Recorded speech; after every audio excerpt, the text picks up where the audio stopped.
Dokter Dokter Daniel Chen yang sangat saya hormati. Anda itu seorang jenderal, jadi seorang militer. Kemudian Anda seorang dokter ya, dokter ilmuwan dan dokter dalam arti pelayan kesehatan.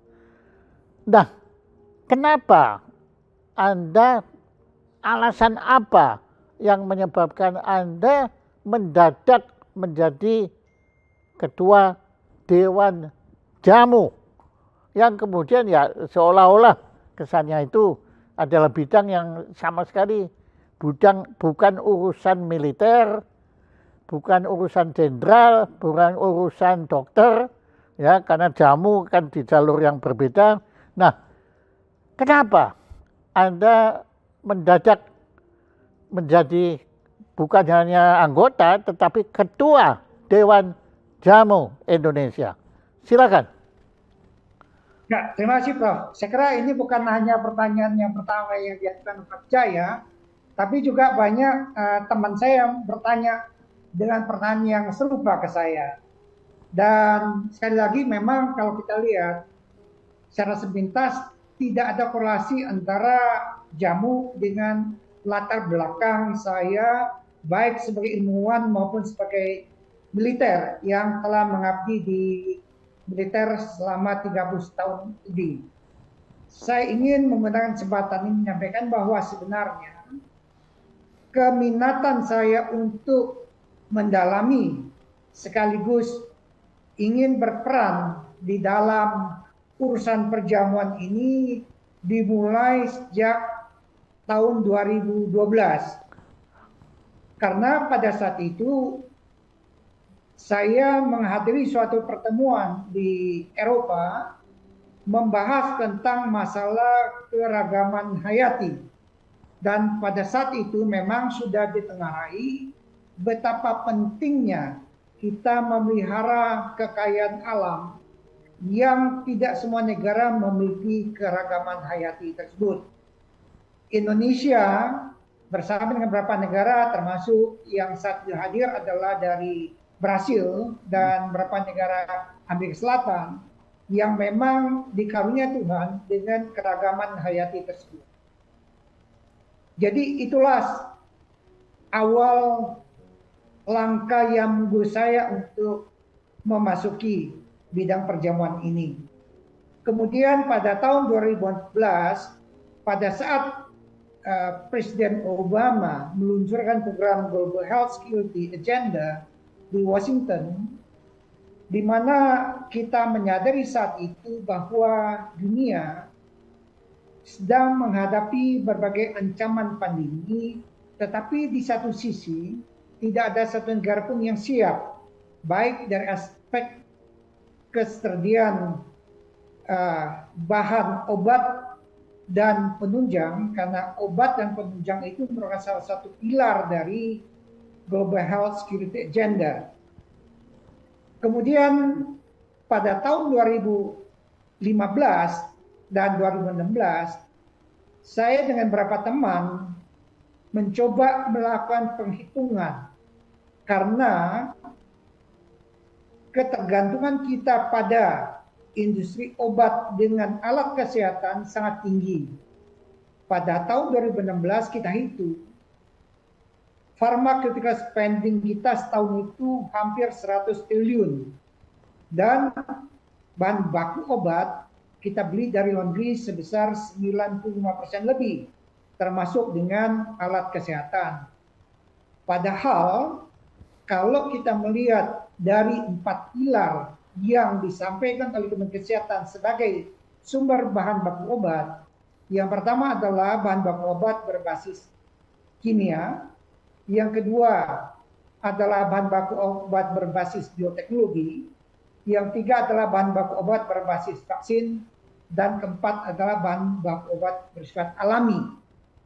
Nah, satu sisi negara kita sangat kaya dengan keragaman hayati.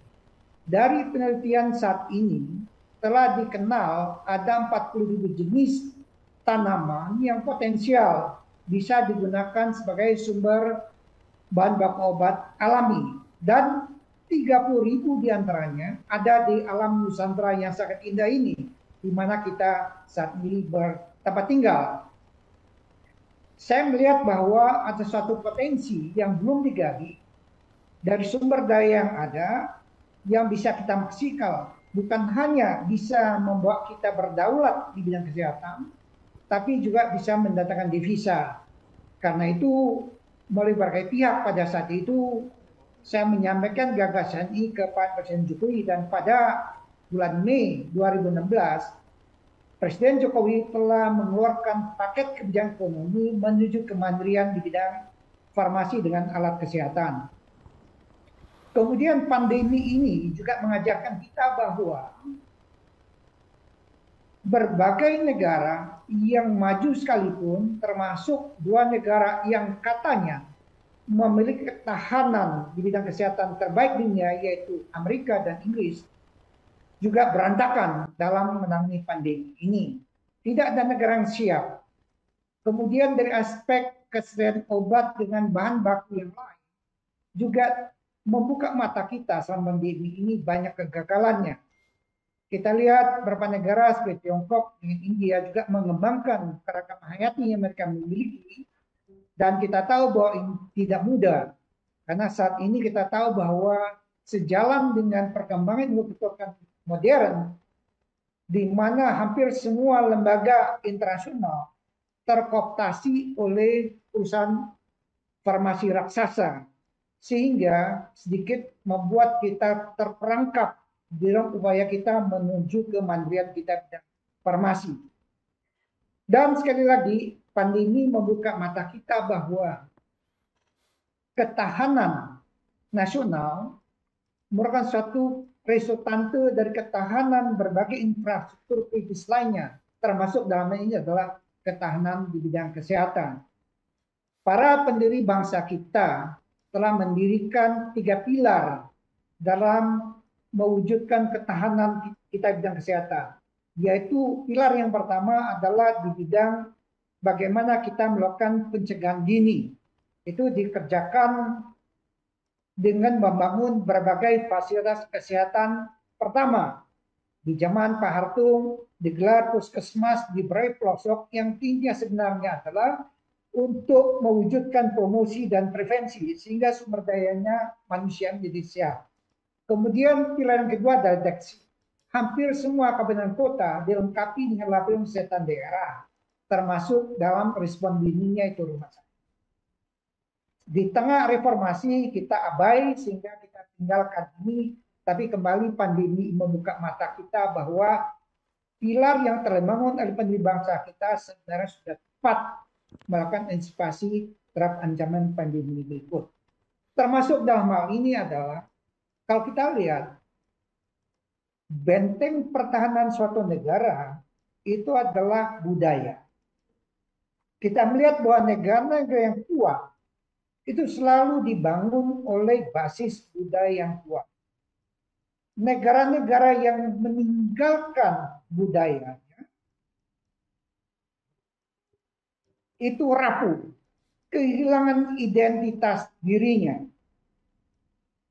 Kita kebetulan selama pandemi ini ada 2 buku yang saya baca yang sangat baik buat kita melakukan kontemplasi.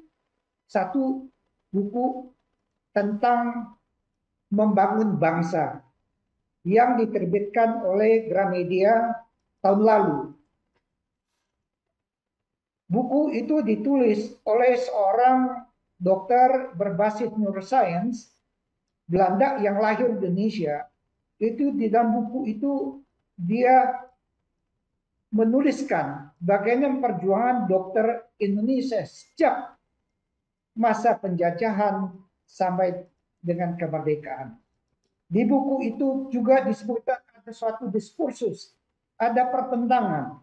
Sebagai bagian, kalau kita baca lagi berbagai buku kebudayaan, ada satu merawat kebangsaan dengan berbasiskan karakter lokal yang dibangun dan ditulis oleh beberapa pendiri kita selama pandemi ini menjadi pelajaran bagaimana budaya, ketahanan budaya ini betul-betul menjadi satu pilar benteng pertahanan suatu negara.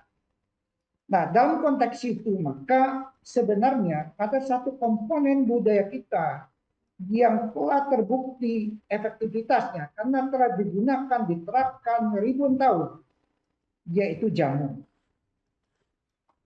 Kalau saya baca di dalam literatur, jamu itu bukan hanya sekadar obat. Kita terlalu simplifikasi mengatakan bahwa jamu itu adalah jamu itu adalah bagian integral dari kehidupan kita sehari-hari, sejak kita bangun tidur sampai kita tidur terlelap. Jadi jamu itu hadir 24/7. Dan kalau kita baca lagi, maka riwayat jamu sebagai warisan budaya kita itu tersebar dari ujung timur, ujung barat, utara, selatan, itu selalu ada. Dan selama ini saya terima kasih selama saya berkarya di TNI, Negara dan Bangsa TNI telah memungkinkan saya untuk menjelai semua negara, semua bagian negara NKRI ini, termasuk di pulau-pulau terpencil. Jadi saya melihat bahwa di setiap daerah pun, termasuk bulan lalu saya datang di Tapak Tuan, Aceh Selatan, itu ada karavan lokal yang dibangun berdasarkan basis sumber daya lokal. Dalam hal ini di Tapak Tuan itu sangat kaya dengan buah pala. Bagaimana masyarakat itu di Tapak Tuan itu membangun karavan lokal, dia menghadirkan sumber daya pala itu dalam kehidupan sehari-hari, termasuk dengan minuman sehat segala macam. Jadi kalau kita teliti lagi, sebenarnya jamu itu sudah dikenal sejak zaman batu.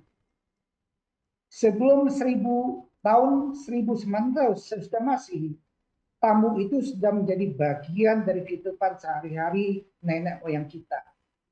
Bahkan pada tahun 1900, seorang warga negara Belanda yang bernama Nyonya Jans Poppenbank, dia sudah melakukan pengumpulan berbagai ramuan jamu yang berasal dari tanaman, dan kemudian dia kirimkan data itu ke teman di Belanda dan dilakukan publikasi.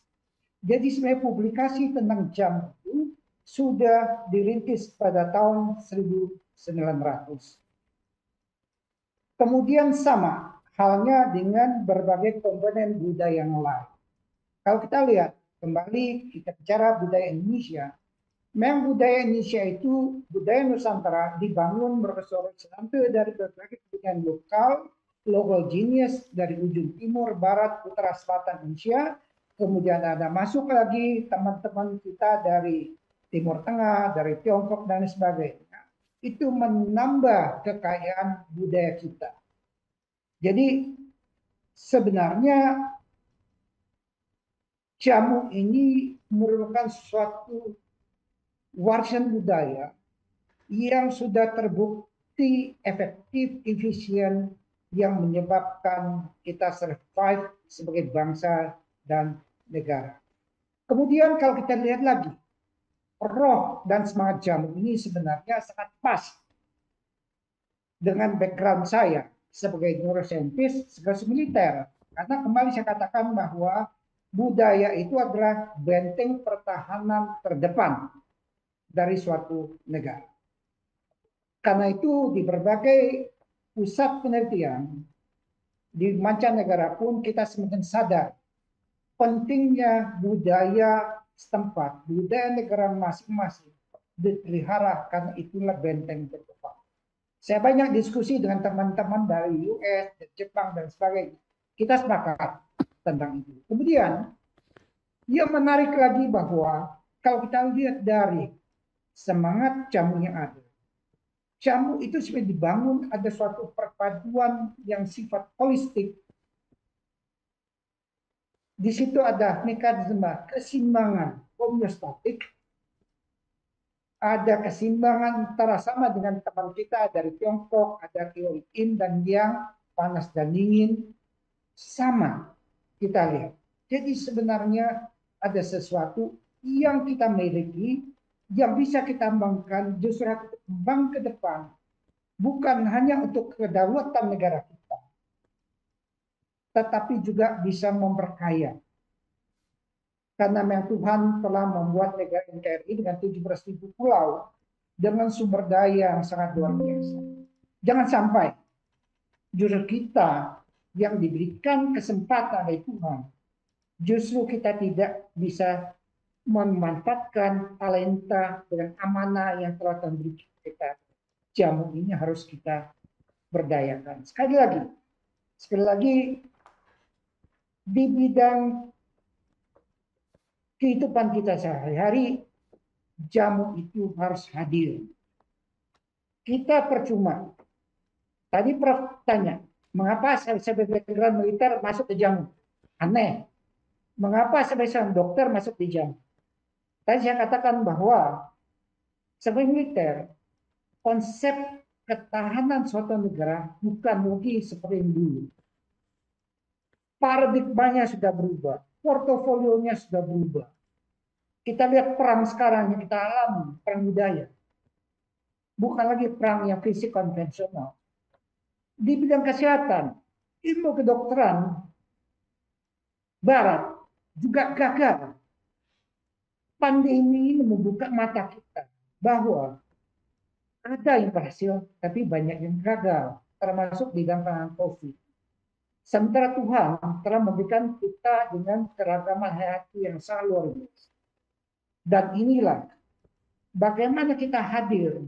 Jamu itu bukannya sebagai obat, tapi dia juga penyegar, membuat kita well-being, usia baik, budaya segala macam, sehingga mulai dari saat perempuan hamil, ada sentuhan-sentuhan lokal genius kita.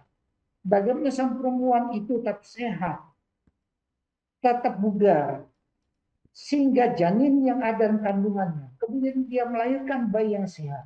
Kemudian dari bayi yang sehat, sentuhan jamu. Kita lihat dari masyarakat kita di sebuah pelosok, meskipun kita sudah 10 tahun, jangan lupa bahwa hampir 50% masyarakat kita masih menggunakan itu. Dan jangan kita pertentangkan ilmu kedokteran barat dengan ilmu timur. Karena sejarahnya ilmu kedokteran timur itu berkembang duluan. Barat baru belakangnya. Dan ini jangan harus disamakan, diperlukan, tidak. Kalau ini ada suatu dua perjalanan yang biarlah mereka berjalan masing-masing, jangan memaksakan bahwa ilmu kedokteran timur itu harus mengikuti kaidah ilmu kedokteran barat dan sebaliknya. Karena ilmu kedokteran timur ini adalah empirik yang sudah bukti ribuan tahun. Biarlah masing-masing itu berjalan. Itu akan sangat indah. Karena di sini saya kira kekayaan yang Tuhan berikan pada negara kita. Kita punya local genius kita, salah satunya jamu ini. Inilah suatu yang harus kita, memang perjalanan tidak mudah, perjalanan terjal, justru resistensi dari internal saya sendiri, dari kompetisi besar. Tapi kalau kita mau Indonesia hebat, Indonesia kuat, maka betul-betul kita harus membuat apapun itu menjadi sustainable. Untuk terwujudnya sustainability ini, maka kita harus menggunakan sumber daya yang kita miliki, tidak tergantung dari sumber daya dalam negeri. Maka di sini saya melihat pentingnya jamu ini kita angkat kembali sebagai kekayaan kita, sebagai warisan budaya kita yang sudah dibukti, karena ini satu peluang Indonesia emas, Indonesia kuat, ini melalui penetrasi budaya. Mari, saya kira itu komitmen saya mengapa saya masuk menjadi ketua Dewan Jamu Indonesia. Saya kira sementara itu, Prof. Wah, itu bukan sementara, itu benar-benar sesuatu penjelasan yang sangat jernih dan sangat menyegarkan dan memberi semangat kepada kita semua. Terus terang saya kenal Anda itu baru pada tahun 2022 ini. Jadi sebelumnya saya belum kenal Anda. Padahal sejak tahun 70-an abad ke-20, jadi kira-kira 50 tahun yang lalu, itu 70, 80, 90, ya betul 50 tahun yang lalu, itu kita dengan beberapa teman-teman sepaham itu sudah bangkit untuk mengembalikan kehormatan jamu, untuk mengembalikan harkat dan martabat bukan hanya kebudayaan tetapi peradaban jamu itu kan sempat dikikis habis oleh imperialisme kesehatan dunia ini. Jadi imperialisme itu berjalan tidak hanya dengan militer yang seperti tadi Dokter Jenderal ini yang ketahui, tetapi juga politik, dan di dalam politik itu termasuk kebudayaan, kesehatan, kemanusiaan, dan lain-lainnya. Itu betul-betul dikuasai semua karena memang negara kalau mau menguasai negara lain, dia harus menguasai kebudayaan. Maka tepat sekali bahwa tadi Dr. Danielsen menyatakan bahwa kebudayaan adalah benteng terdepan. Bukan hanya benteng terdepan, Dok. Menurut saya juga benteng terbelakang. Ya kan bisa saja andai kata benteng terdepannya sudah runtuh, musuh masuk, tetapi di belakang masih ada benteng lapisan kedua, yaitu kebudayaan itu. Jadi saya betul-betul merasa bahwa Anda itu diutus oleh Yang Maha Kuasa untuk menyelamatkan peradaban kesehatan Nusantara ini. Saya dengarkan nama Dewan Jamu itu secara resmi yang diakui adalah sementara ini adalah Dewan Jamu Nusantara. Saya setuju dengan istilah itu ya, karena sebelum Indonesia ada tahun 1945 ya, walaupun harapannya ada sejak Sumpah Pemuda, tetapi betul-betul eksis itu 1945. Jauh sebelum itu Nusantara sudah ada. Jadi menurut saya Anda itu utusan Yang Maha Kuasa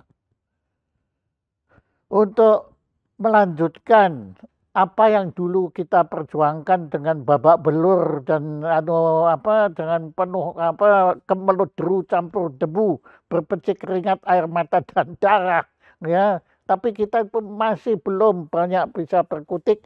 Tapi saya tahun 2022 itu setelah mendengar berdirinya Dewan Jamu ini, kemudian setelah mengenal Anda dan didukung dengan teman-teman Anda di sini, seperti Pak Fajar, Pak Victor dan lain-lainnya itu, saya yakin ini adalah tentara peradaban kebudayaan kesehatan nasional kita yang akan bukan hanya menyelamatkan tapi menjaga dan mengembangkan jamu ini sebagai warisan kebudayaan bangsa Indonesia, atau silakan warisan kebudayaan bangsa Nusantara.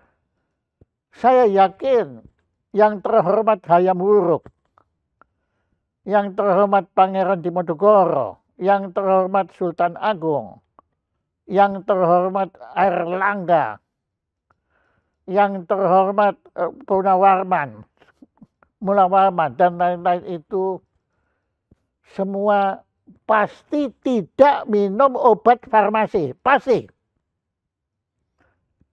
Nggak mungkin beliau-beliau minum obat farmasi. Yang datang setelah teman-teman kita ya, atau ya mau dibilang musuh-musuh kita, karena penjajah itu kan datang pada abad ke-16 ya toh. Nah itu baru mulai kita mungkin mengenal. Pada waktu itu juga farmasi belum berkembang amat di barat ya, belum ada profesi seperti Anda dokter, itu juga belum ada.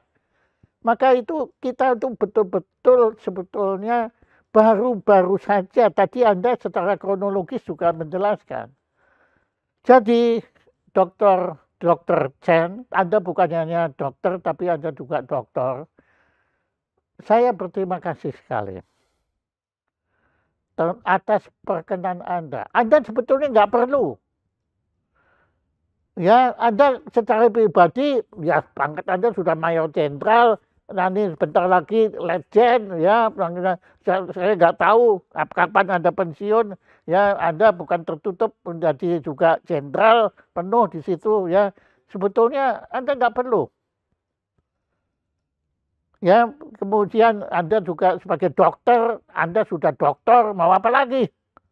Tinggal sebentar lagi profesor, ya sekarang sebetulnya profesor, tinggal sekarang universitas mana yang akan menerima kehormatan, bukan Anda yang diberi kehormatan, tapi universitas itu yang akan diberi kehormatan.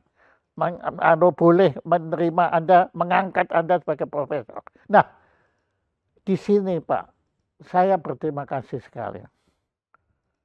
Karena usia saya sudah cukup lanjut dan saya setiap hari menanti saat akhirnya ada hidup saya. Tapi setelah melihat Anda ada dan teman-teman, ya saya pikir ya sudah nggak apa-apa. Andai kata saya dipanggil, nah sudah tiba saatnya memang perjuangan jamu ini akan ditangani generasi penerusnya. Maka untuk itu saya ucapkan terima kasih Bapak Daniel. Ya Prof, apa yang sampaikan Prof itu pasti kami pegang teguh. Dan saya juga bersyukur bahwa di dalam pengurusan Desa Nusantara ini teman-teman yang sangat luar biasa. Mereka punya kompetensi yang hebat, mereka punya komitmen yang hebat, dan betul-betul mereka memang terpanggil. Ingin saya laporkan pada Prof. Jaya pada kesempatan ini, saya sudah diskusi dengan Mas Fajar, dengan Prof. Laudi yang dari Universitas Mula Warman. Mereka punya laboratorium yang sangat canggih. Kemudian Presiden Jokowi juga sudah merencanakan ada alokasi bidang tanah yang cukup luas untuk kita kembangkan seperti pesan Prof. Jaya tadi. Mungkin dalam waktu dekat saya akan datang ke Samarinda ketemu dengan teman-teman dari Universitas Mula Warman. Bagaimana kita lebih nyata melangkah ke depan. Jadi kita memang sudah susun rencana jangka pendek, jangka menengah, jangka panjang. Karena kita hidup di era yang sangat turbulen, maka kita harus membumi. Kita tidak hanya bicara konsep, gagasan, tapi kita harus kerja. Kita harus bangun rumah, meletakkan batu pertama, batu kedua, batu rumah itu nggak bisa dibangun secara mendadak, tapi harus membangun fondasi yang kuat. Kita juga sudah minta Mas Fajar untuk melakukan pemetaan, karena tadi pengalaman saya juga keliling Indonesia, hampir di setiap kabupaten kota itu ada kafe lokal, ada tanaman-tanaman yang memang sudah ribuan tahun teruji. Maka disuruh kita membangun ketahanan lokal. Tidak bisa kita membangun kalau kita harus membeli dari daerah lain atau negara lain. Kesinambungan, sustainability ini hanya mungkin apabila kita menggunakan sumber daya lokal yang ada. Itu yang kita petakan sekarang, kita kerjasama dengan berbagai program tinggi. Bagaimana kita bisa memajukan ini. Kemudian kedua Prof, memang saya sudah pensiun, tetapi bagi seorang tentara itu pensiun itu hanya urusan administratif. Pengabdian itu baru terhenti kalau saya tidak bisa lagi mendengar tembakan salvo di samping kuping saya. Artinya saya sudah masuk di kotak 1x2. Selama saya masih belum di situ, maka tetap mengabdi. Karena saya tahu bahwa ini saya lahir di satu kampung di Cengel itu di Pulau Bangka. orang tua pun nggak lulus SD, susah. Latar belakang saya seperti ini, saya diberikan karunia Tuhan, Mayor Jenderal. Ini mimpinya nggak boleh, Prof. Saya bisa di sini kan karena tentu karena Tuhan. Di saat ini sekarang adalah saya berbuat karena negara sudah memberikan yang luar biasa buat saya. Maka saatnya sekarang saya harus berbuat dan saya bersyukur bahwa saya ditemani oleh teman-teman saya yang sangat luar biasa di Dewan Jamu Nusantara ini. Sama waktu beberapa yang lalu memang ada kontroversi kita membangun vaksin dendritik, vaksin Nusantara. Saya kira sama menuai tuayan yang sangat luar biasa karena kita sadar bahwa bukan hanya di luar, rintangan dari dalam juga sangat besar. Tidak ada negara yang besar ingin kita maju, enggak. Iya, ya betul, betul Pak. Itu Tetapi, setuju. tapi kalau kita tidak membangun, siapa lagi? Dan kita tidak bisa membangun sendiri. Karena Tuhan menciptakan manusia rentang kedua tangannya maksimal 2 meter. Kalau kita mau jangkau Indonesia, maka kita harus bergandingan tangan. Sama dengan ini. Tidak mudah, tapi itu tantangan. Kalau mudah, ngapain kita ada? Iya. Kalau mudah nggak usah ada Dewan Jamu, Pak. Siap, Prof.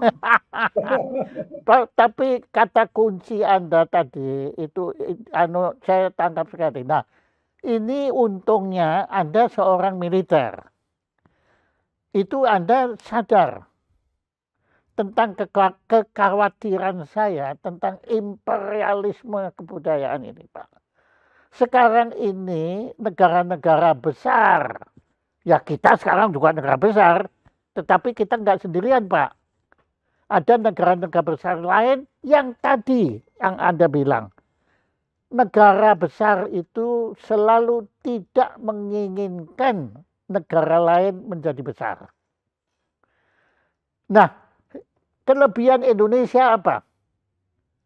Indonesia tidak pernah menganut mazhab ekspansif. Mungkin karena bangsa Nusantara sudah bahagia, sudah puas, sudah berterima kasih kepada Yang Maha Kuasa, memberi tanah, air, udara Nusantara yang tidak ada duanya di planet bumi ini. Di satu sisi saya bisa mengerti kenapa bangsa Jerman itu harus ekspansif. Kenapa bangsa Jepang juga ekspansif. Karena mereka tidak sekaya kita. Kalau mereka kaya, mereka nggak akan lah. Tapi mereka itu ada semacam keterpaksaan peradaban yang untuk membuka Lebensraum sehingga mereka bisa menghidupi rakyatnya. Nah, sekarang ini imperialisme abad ke-21 bergeraknya melalui ekonomi yang merupakan ekonomi itu merupakan kebudayaan. Nah, di dalam ekonomi ini juga termasuk industri pelayanan kesehatan. Nah, jamu itu kan masuk di situ. Saya setuju sekali, jamu itu bukan obat. Karena kita tidak terlambat untuk mengobati orang yang sudah sakit. Tapi kita mempersiapkan manusia Indonesia untuk jangan sampai sakit. Jadi vaksin itu kakek nenek moyang kita, ya saya mohon maaf istilah nenek moyang kurang adil terhadap jenis kelamin laki-laki ya. Kakek kita juga berjasa ya. Kakek moyang kita itu sudah sadar bahwa mencegah dan membina merawat jauh lebih penting ketimbang kuratif. Saya bukan bilang kuratif nggak penting, ya, tetapi alangkah indahnya apabila manusia ini dipersiapkan. Saya kira ya paradigma WHO, Dr. Daniel Chen kan tahu bahwa abad ke-21 ini bukan abad kuratif, tapi abad preventif dan promotif. Lah preventif dan promotif apa? Itu jamu. Loh, saya juga nggak sombong itu Indonesia. Loh, sama. Cina juga punya jamu. India punya jamu. Korea punya jamu. Ya, ya teman-teman kita di Amerika Latin, ya di Amazon itu punya jamu semua. Afrika mereka punya jamu semua. Nah, memang ini memang moga-moga abad ke-20 ini akan merupakan kebangkitan jamu, persatuan jamu bangsa-bangsa dunia. Ya, karena masing-masing punya jamu dan masing-masing berhak untuk menjaga kedaulatan kebudayaan mereka. Nah, maka sekali lagi kita beruntung Anda militer. Anda sudah dengan sendirinya, Anda sudah ngerti apa yang dimaksud dengan ketahanan nasional itu. Ketahanan nasional bukan hanya pakai bedil kan? Bukan hanya pakai pena, dengan segala hormat juga pada para sastrawan dan lain. Tapi yang penting, tapi enggak. Tapi yang lebih penting bedilnya dan penanya, kalau manusianya enggak sehat, ya kan enggak ada gunanya, Pak. Maka saya titipkan sekali lagi, Pak, masa depan jamu ini sepenuhnya kepada Dewan Jamu Nusantara atau Dewan Jamu Indonesia, apapun namanya, tapi pokoknya Dewan Jamu Dr.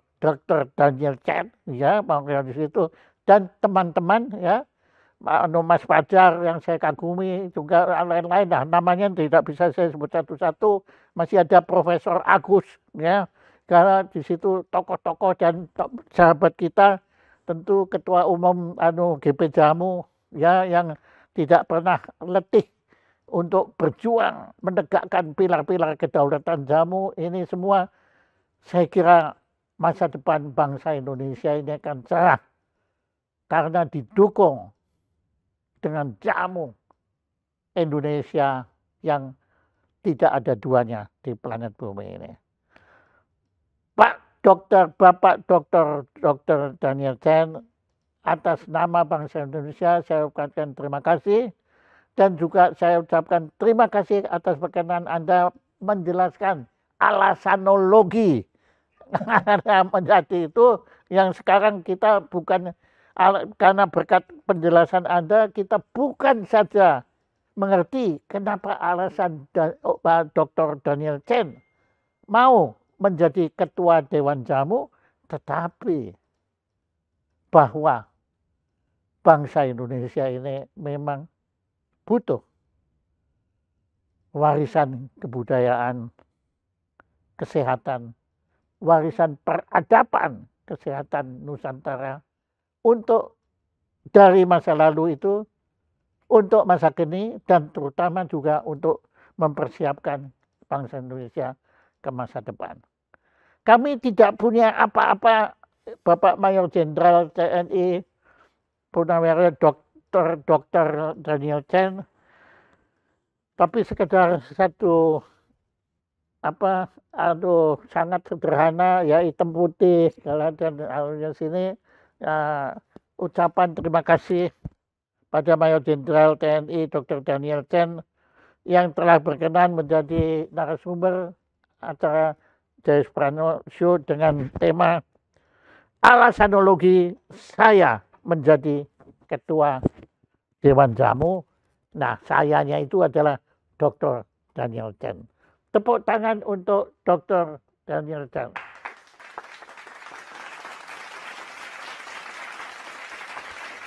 Terima kasih, Prof. Ini ada yang kedua, Prof.